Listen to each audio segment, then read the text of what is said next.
अमित कुमार और आप देख रहे हैं मेरा चैनल जीके विद एमके, जहां मैं अलग अलग टॉपिक उठाता रहता हूं और उसके बारे में आपको जनरल नॉलेज देता हूं। जैसे कि आप जीके दे रहा हूं आपको यूनाइटेड नेशन की, तो चलिए पढ़ते हैं।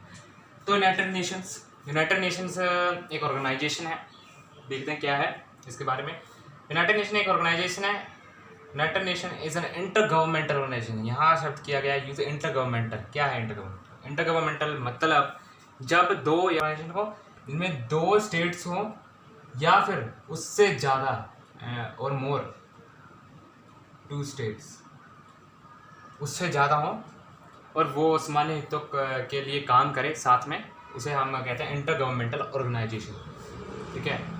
अब कईयों को स्टेट्स में भी दिक्कत आती है, स्टेट्स में कन्फ्यूज़न कर लेते हैं कई लोग। ठीक है। यहाँ दो तरह की स्टेट्स है। एक में लगती है बड़ी एस, ठीक है, बड़ी एस लगती है। एक में लगती है छोटी एस। तो जो बड़ी एस वाली है उससे मतलब है कंट्री, ठीक है, और जो छोटी एस वाली है उससे मतलब है जो कंट्री में स्टेट्स होते हैं, जैसे कि हमारे यहाँ पंजाब, ठीक है, पंजाब, हरियाणा, ठीक है। तो ऐसे, तो इसका आप एग्जांपल ले सकते हैं इंडिया, ठीक है, और इंडिया में स्टेट्स हैं छोटे ऐसे वाली लेते थे, पंजाब, हरियाणा, ठीक है। तो कंट्री का मतलब है। तो अब कंट्री स्टेट्स दोनों एक ही वर्ड, ठीक है। तो यहाँ अगर मैं स्टेट्स बोलता हूँ तो मेरा कंट्री से मतलब होगा, ठीक है। तो कई को कन्फ्यूजन होती है, इसलिए मैंने समझा दिया। तो आगे बढ़ते हैं कि इसका फिर आगे अब काम बढ़ता है कि इसका मतलब कि एम क्या है। इसका एम है मेंटेन करना इंटरनेशनल पीस एंड सिक्योरिटी, ठीक है, इंटरनेशनल पीस एंड सिक्योरिटी, ये बोलो, international peace and security maintain करना, ठीक है। तो इंटरनेशनल पीस और सिक्योरिटी मेंटेन रखना, ठीक है। फ्रेंडली रिलेशन डेवलप्ड करना among the nations. Friendly relations मकसद है कि इंटरनेशनल कोऑपरेशन रखना, ठीक है, इंटरनेशनल कोऑपरेशन रखना, ये वाला इंटरनेशनल कोऑपरेशन रखना। और एक सेंटर है किसके लिए? हार्मोनाइजिंग दो for harmonising actions of a nation, मतलब कि जो नेशन के एक्शन है उसके हार्मोनाइजिंग करने के लिए ये भी एक सेंटर है। यानी एक्शन हार्मोनाइजिंग का मतलब यहाँ हार्मोनाइजिंग का मतलब है तालमेल, ठीक है, तालमेल बनाए रखना, मतलब कि जो नेशन के एक्शन है उसके बिटवीन तालमेल बनाए रखना है, उसका भी एक सेंटर है। तो यूनाइटेड नेशन आप देख सकते हैं कितने काम है। इंटरनेशनल पीस एंड सिक्योरिटी रखना, फ्रेंडली रिलेशन डेवलप करना नेशन में, नेशन के बिटवीन, ठीक है, among Nations. International cooperation achieve करना, मतलब कि कंट्री एक दूसरे से कोऑपरेट करके चले, ठीक है। और बाकी आप कोऑपरेशन से लेते हैं कि एक दूसरे से होप करें, ठीक है। और एक सेंटर है किसका? नेशन के जो एक्शन से हार्मोनाइजिंग करने के लिए, मतलब कि हार्मोनाइजिंग तालमेल रखने के लिए, तालमेल बनाए रखने के लिए। तो भाई हमने पढ़ लिया यूएन क्या है, एक इंटर गवर्नमेंटल ऑर्गेनाइजेशन है, और इसके काम भी पढ़ लिए। आगे कि यूएन फाउंडर, यूएन जो है फाउंडर हुआ था as a subscribe to the League of Nation. देखिए ध्यान से इस सब to the League of Nation कि यूएन फाउंडर हुआ था एज अ सक्सेसर, मतलब कि आप हिंदी में कहेंगे पूरा तो उत्तराधिकारी बनकर लीग ऑफ नेशन का, ठीक है। तो मैं आपको बता दूं यूएन से पहले जो ऑर्गेनाइजेशन होती थी वो होती लीग ऑफ नेशन, ठीक है, जो फर्स्ट वर्ल्ड वॉर के बाद बनी थी लीग ऑफ नेशंस, वो ऑर्गेनाइजेशन थी। पर लीग ऑफ नेशन फेल हो गई थी ये सब काम करने में, इंटरनेशनल पीस एंड सिक्योरिटी वगैरह ये सब काम करने में, इसलिए बाद में सेकंड वर्ल्ड वॉर हो गया, ठीक है। फिर उसके बाद में जब यूएन को बना दिया गया, यूनाइटेड नेशन को गठन कर दिया गया इन सब कामों के लिए, बाकी पीस रखे, सिक्योरिटी बनाए रखे, फ्रेंड रिलेशन डेवलप रखे, ठीक है, कोऑपरेशन अचीव करना इसका मकसद है, और हार्मोनाइजिंग करना एक्शंस ऑफ नेशन का। ये हुआ, देख लिए, ये लिखा है 1945 में इस्टेब्लिश हुआ था, immediately after the second world war, मतलब कि सेकंड वर्ल्ड वॉर के तुरंत बाद ही इसका गठन हो गया था, 1945 में इस्टेब्लिश हो गया था। तो कैसे इस्टेब्लिश हुआ था ये ऑर्गेनाइजेशन? मतलब कि 51 जो स्टेट्स थी उन्होंने साइन किया था यूनाइटेड नेशन चार्टर, तब से एस्टेब्लिश। देखिए the organisation for setup through the signing of the United Nations Charter by 51 states. 51 states की तरफ से यूनाइटेड नेशन जो चार्टर था, चार्टर जिसे आप कहते हैं, उस साइन किया था 51 स्टेट्स ने, और ये इस्टेब्लिश हुआ था।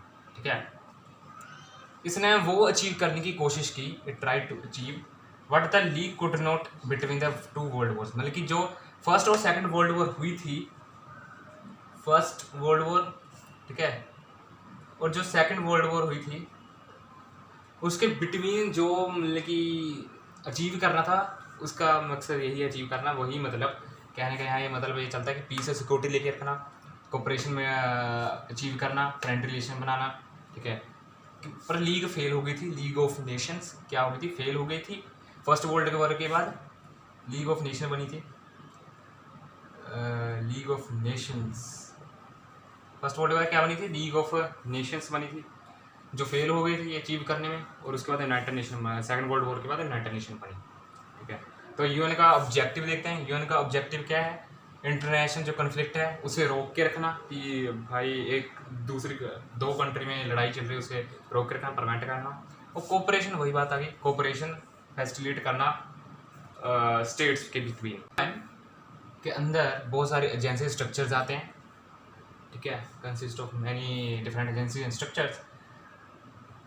War and peace and difference between member states are discussed in General Assembly as well as the Security Council।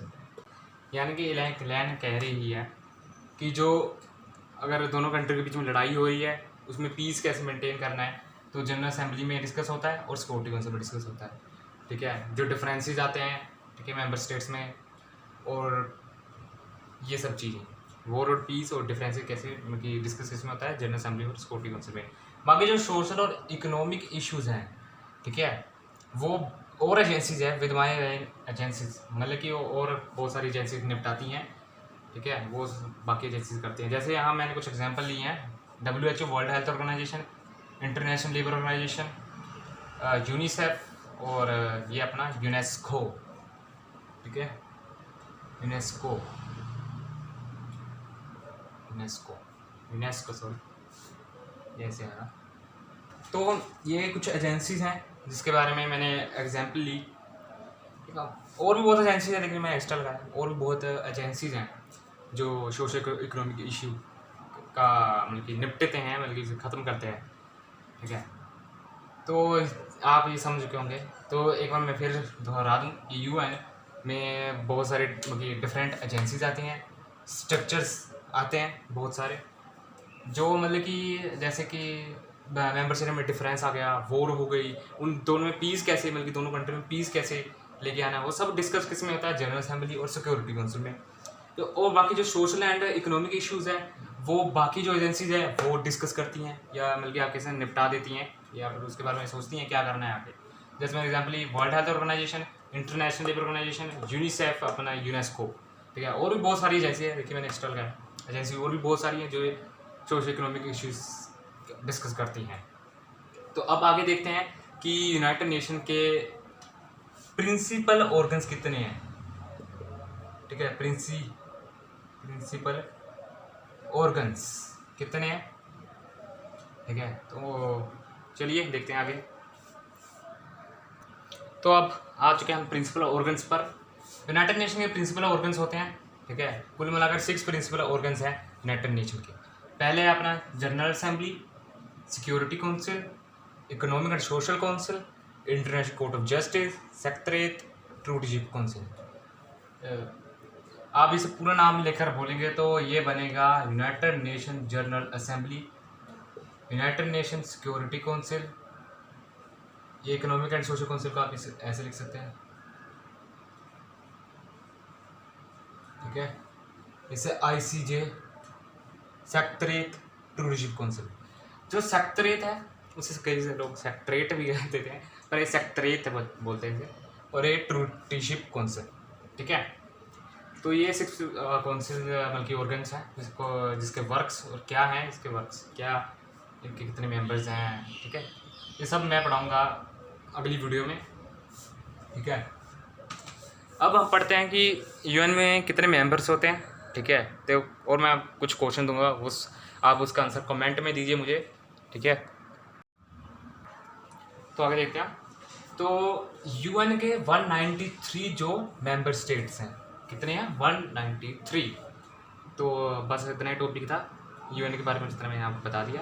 एक बार उसको रिवाइज कर लें, क्योंकि मैं उसका टेलीग्राम पर क्विज़ लूँगा, ठीक है, टेस्ट लूँगा, तो आप सबको आना चाहिए। तो मैं आपको बता दूं कि मैं हर बुधवार को वहाँ क्विज़ लेता हूँ, जीके क्विज़ विद एमके। अगर आप पार्टिसिपेट करना चाहें तो टेलीग्राम चैनल को सब्सक्राइब कर दें, ठीक है। तो अब कुछ, जैसे मैंने कहा था, कुछ क्वेश्चन दूंगा आपको, वो सब सोल्व करने हैं। ये क्वेश्चन जो आप कर सकते हैं इजीली, ये क्वेश्चन है ऑर्गन्स जो हमने पढ़े उसमें से है। अगर आपको किसी को पता है ऑर्गन्स के बारे में, वो इस क्वेश्चन का जवाब दे सकता है, नहीं तो बाकी यही है क्वेश्चन का जवाब।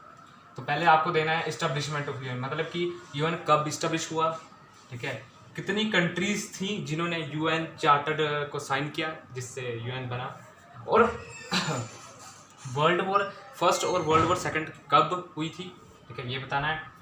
और अगर आप ये भी बता दें कि इसमें कौन सी कंट्रीज थी इंक्लूड, कंट्रीज कौन सी थी वो भी बता दें, कंट्रीज कौन कौन सी थी वो भी बता दें। यूएन का हेडक्वार्टर कहाँ है, यूएन कौन सी ऑर्गेनाइजेशन है, आपको मैंने कराया है, ठीक है। न्यू मेंबर कौन हुआ है यूएन का भी देखें आप। और WHO का रोल क्या है कोविड-19 में, ये तो कोई भी दे सकता है, जो आप कमेंट में दे देना। यूएन का चेयरमैन कौन है और WHO का चेयरमैन कौन है, ठीक है, इन दोनों के चेयरमैन देने हैं। और जो ऑर्गन्स में क्वेश्चन है, जिसको पता है वो दे जवाब। विटो पावर क्या है, जो यूनाइटेड नेशंस सिक्योरिटी काउंसिल में होती है, विटो पावर क्या है, ठीक है। परमानेंट मेंबर क्या होते हैं और नॉन परमानेंट मेंबर क्या होते हैं, ठीक है। परमानेंट मेंबर कितने हैं, ठीक है, हाउ मेनी परमानेंट मेंबर्स, और P5+1 क्या है, ये बताना है। और जजेस कितने होते हैं ICJ में, मतलब इंटरनेशनल कोर्ट ऑफ जस्टिस। सो ये क्वेश्चन का जवाब दें अपने कमेंट में, या फिर आप टेलीग्राम चैनल पर भी दे सकते हैं जिसका जवाब। और मैंने जैसे आपको बताया, हर बुधवार को जीके क्विज होता है विद MK, ठीक है। तो इन क्वेश्चन का जवाब दें। अगर वीडियो अच्छी लगे तो लाइक करें, सब्सक्राइब करें, शेयर करें। सब्सक्राइब तो कर लेना, क्योंकि अब ऐसी वीडियो आती रहेंगी आपके पास और आप अपनी जनरल नॉलेज बढ़ा सकते हैं, ठीक है। So thank you very much, like करना जरूर, थैंक यू।